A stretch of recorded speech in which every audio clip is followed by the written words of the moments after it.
Your dog is watching you put on your shoes right now. It knows what comes next. The door opens, you leave, and from that moment, as far as anyone can tell, you simply stop existing. Not metaphorically, not poetically. To your dog, the world outside that door may as well be nothing. A blank, a void. You stepped through a threshold and vanished, the same way a character disappears when you close a book.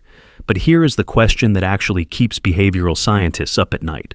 What does your dog think is on the other side of that door? Does it believe you go somewhere? Does it have any concept of a world that exists beyond the walls of your home? Or does it simply wait in a kind of suspended reality until the door opens again and you reappear, as mysterious and sudden as a magic trick?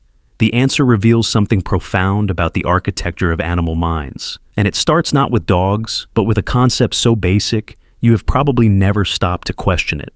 Object permanence. This is the understanding that things continue to exist, even when you cannot see them. You know your coffee mug is still in the kitchen, even though you're not looking at it right now.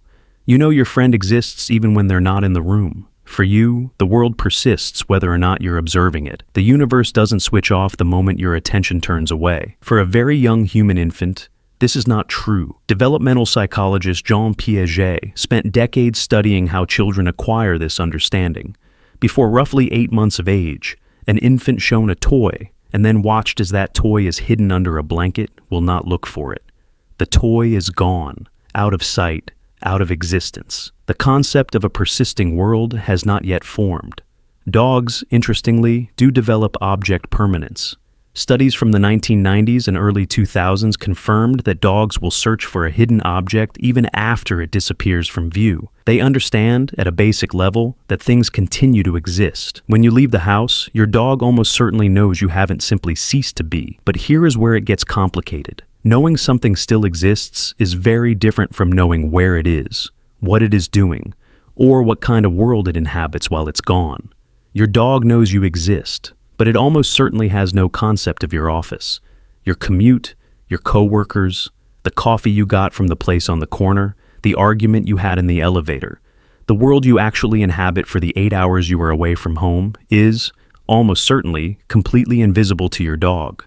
Not because your dog isn't intelligent, but because your dog's mind was not built to simulate environments it has never inhabited. Researcher Alexandra Horowitz, who runs the Dog Cognition Lab at Barnard College, has spent years studying exactly what dogs perceive and what they don't.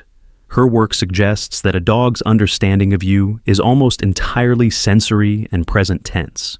Your dog knows your smell, your gait, the particular sound of your key in the lock versus a neighbor's key, the specific way you breathe when you're anxious versus calm, the abstract concept of a workplace or an errand or a social life. These are cognitive categories that require a kind of symbolic, narrative thinking, which raises a strange and slightly uncomfortable thought. To your dog, you might be less like a person with a rich inner life and more like a sun. Something that appears, warms everything around it, and then sets. The dog doesn't ask where the sun went. It simply waits for it to rise again. Does that mean your dog thinks you have no life outside the house?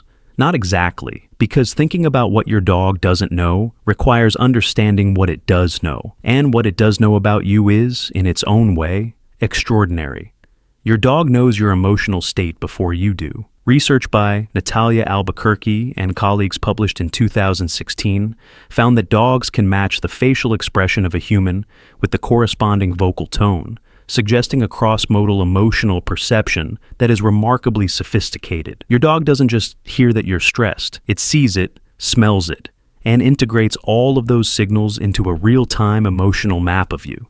Your dog also knows time, not in the way you know time, with clocks and calendars and the dread of deadlines. But research by Therese Rehn and Linda Keeling, published in 2011, found that dogs showed measurably more excited greeting behavior the longer their owner had been away. They didn't just register your return, they registered how long you had been gone. Something in their brain was tracking duration, even if they had no word for it and no concept of why. And here is perhaps the strangest finding of all. Dogs appear to know when you are coming home before you arrive.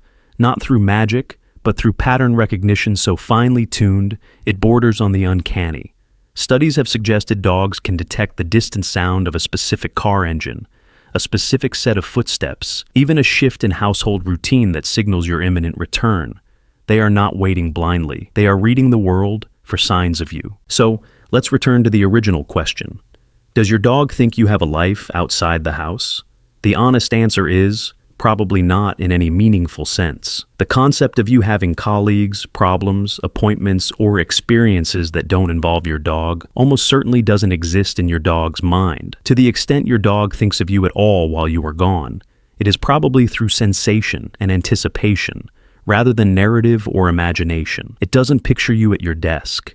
It doesn't wonder what you're eating for lunch.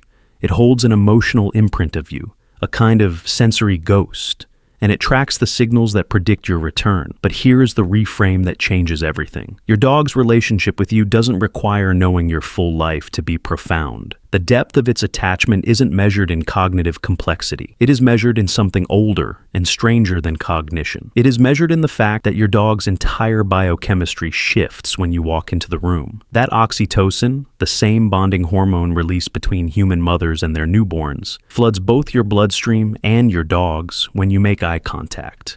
This was documented by Miho Nagasawa and colleagues at Eizabu University in Japan in a landmark 2015 study. Your dog doesn't know your life outside the house, but it knows you the way almost nothing else on this planet knows you.